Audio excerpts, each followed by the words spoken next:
বিশ্বের বিভিন্ন প্রান্তে অস্থির পরিস্থিতি। একদিকে যেরকম রাশিয়া ইউক্রেন যুদ্ধ এখনও থামেনি, অন্যদিকে আবার ইসরায়েলি স্ট্রাইক। সম্প্রতি ইরান ইসরায়েল যুদ্ধ হয়েছে।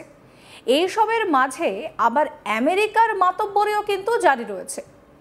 তবে এবার উঠে আসছে বড় খবর।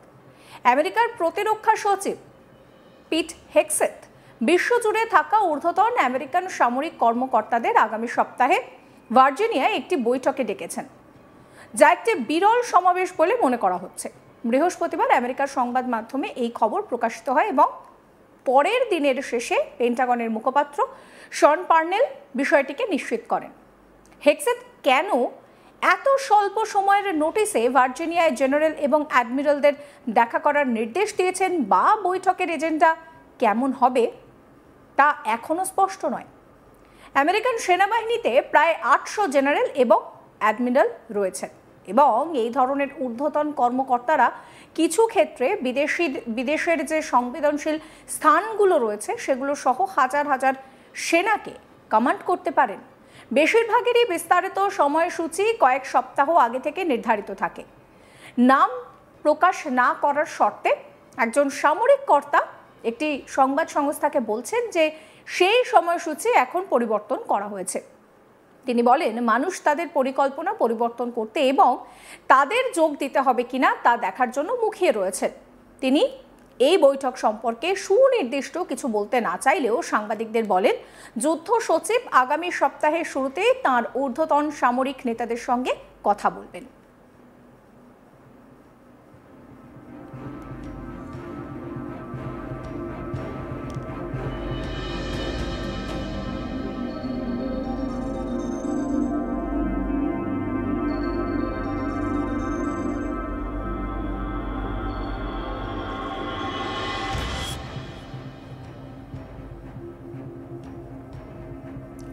বৃহস্পতিবার ওভাল অফিসের স্বাক্ষর অনুষ্ঠানে ট্রাম্প হেগসেথের বৈঠক সম্পর্কে আশাবাদী মনোভাব রেখে এটিকে একটি ভালো কনসেপ্ট হিসেবে বর্ণনা করেন। ট্রাম্প বলেন, আমি এটি পছন্দ করি, আমার মনে হয় এটি দুর্দান্ত। তাকে সারা বিশ্বের জেনারেল এবং অ্যাডমিরালদের সঙ্গে বন্ধুত্বপূর্ণ আচরণ করতে দিন। তিনি এই উদ্বেগকেও উপেক্ষা করছেন বলে মনে হচ্ছে যে এই অনুষ্ঠানটি জাতীয় নিরাপত্তার জন্য গুরুত্বপূর্ণ পদ থেকে সামরিক নেতাদের সরিয়ে দিতে পারে। মঙ্গলবারের জন্য নির্ধারিত এই বৈঠকটি জাতীয় মনোযোগ আকর্ষণ করেছে বলেও তিনি বিস্ময় প্রকাশ করেছেন। এদিকে ওভাল অফিসের বৈঠকে উপস্থিত ভাইস প্রেসিডেন্ট জেডি ভ্যান্স প্রত্যাশিত সমালোচনাকে উপেক্ষা করার চেষ্টা করেন। তিনি বলেন যে এটা বিশেষ অস্বাভাবিক কিছু নয় যে যুদ্ধ সচিব এবং তারপর আমেরিকার রাষ্ট্রপতির কাছে রিপোর্ট করা জেনারেলরা যুদ্ধ সচিবের সঙ্গে কথা বলতে আসেন। এই বিষয়ে জিজ্ঞাসা করা অদ্ভুত। উল্লেখ্য, গত জানুয়ারিতে ট্রাম্প দ্বিতীয় মেয়াদে দায়িত্ব নেওয়ার পর থেকেই তিনি এবং হেগসেথ প্রতিরক্ষা বিভাগকে পুনর্গঠনের প্রচার শুরু করেন। উদাহরণস্বরূপ, তার শীর্ষ সামরিক নেতাদের বরখাস্ত করা, যাদের মধ্যে ছিলেন সিকিউ ব্রাউন। তিনি বিমান বাহিনীর প্রাক্তন জেনারেল ছিলেন এবং জয়েন্ট চিফস অফ স্টাফের চেয়ারম্যান হিসেবে দায়িত্ব পালন করেছিলেন। মে মাসে তিনি 4 তারকা অফিসারদের সংখ্যা 20% কমানোর নির্দেশ দিয়েছিলেন। যোগ করেছিলেন যে সামরিক বাহিনী জুড়ে জেনারেল এবং ফ্ল্যাগ অফিসারদের মধ্যে অতিরিক্ত 10% কমানো হবে। হেগসেথ সামরিক বাহিনীকে তাদের বৈচিত্র্যপূর্ণ উদ্যোগ বন্ধ করার আহ্বান জানিয়েছেন এবং এই ধরনের কর্মসূচিতে ভূমিকার জন্য বেশ কয়েকজন কর্তাকে বরখাস্তও করা হয়েছে।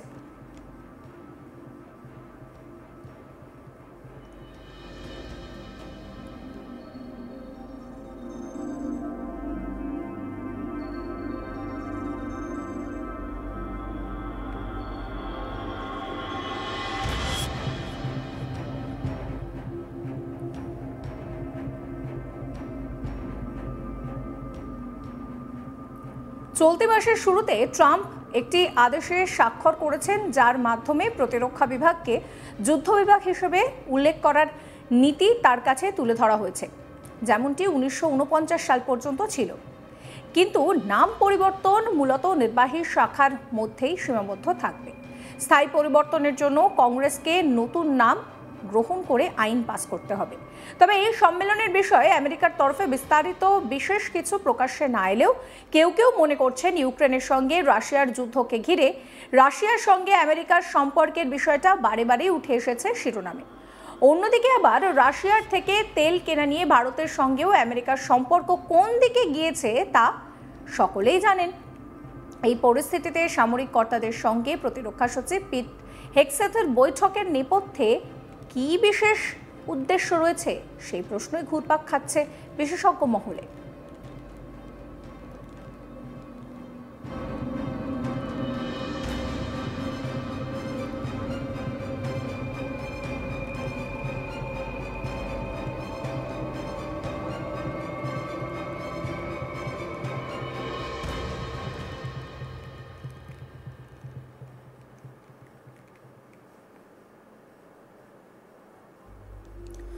বিশ্বের বিভিন্ন প্রান্তে অস্থির পরিস্থিতি। একদিকে যেমন রাশিয়া ইউক্রেন যুদ্ধ এখনো থামেনি, অন্যদিকে আবার কোথাও কোথাও ইসরায়েলি স্ট্রাইক জারি রয়েছে।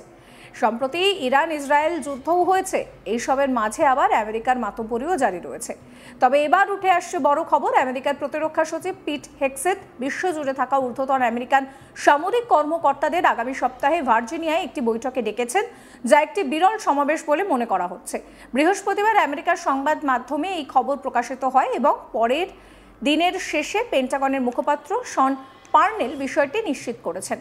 হেগসেথ কেন এত স্বল্প সময়ের নোটিসে ভার্জিনিয়ায় জেনারেল এবং অ্যাডমিরালদের দেখা করার নির্দেশ দিয়েছেন তা এবং বৈঠকের এজেন্ডা কেমন হবে তা কিন্তু এখনো স্পষ্ট নয়।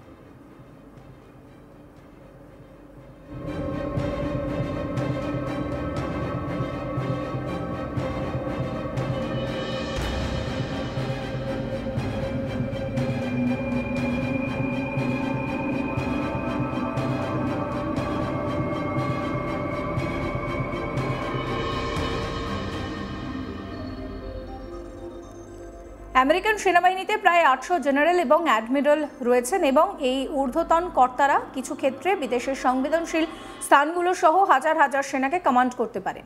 বেশিরভাগ বিস্তারিত সময়সূচি কয়েক সপ্তাহ আগে থেকেই নির্ধারিত থাকে। নাম প্রকাশ করতে অনিচ্ছুক এক সামরিক কর্তা তিনি এই সংবাদ সংস্থাকে বলছেন যে এই সময়সূচি এখন পরিবর্তন করা হয়েছে। তিনি বলেন, মানুষ তাদের পরিকল্পনা পরিবর্তন করতে এবং তাদের যোগ দিতে হবে কিনা তা দেখার জন্য মুখিয়ে রয়েছেন। তিনি এই বৈঠক সম্পর্কে সুনির্দিষ্ট কিছু বলতে না চাইলেও সাংবাদিকদের বলেন, যুদ্ধ সচিব আগামী সপ্তাহের শুরুতে তার ঊর্ধ্বতন সামরিক নেতাদের সঙ্গে কথা বলবেন। বৃহস্পতিবার ওভাল অফিসের স্বাক্ষর অনুষ্ঠানে ট্রাম্প হেগসেথের বৈঠক সম্পর্কে আশাবাদী মনোভাব রেখেছেন এবং এটিকে একটি ভালো কনসেপ্ট বলে বর্ণনা করেছেন।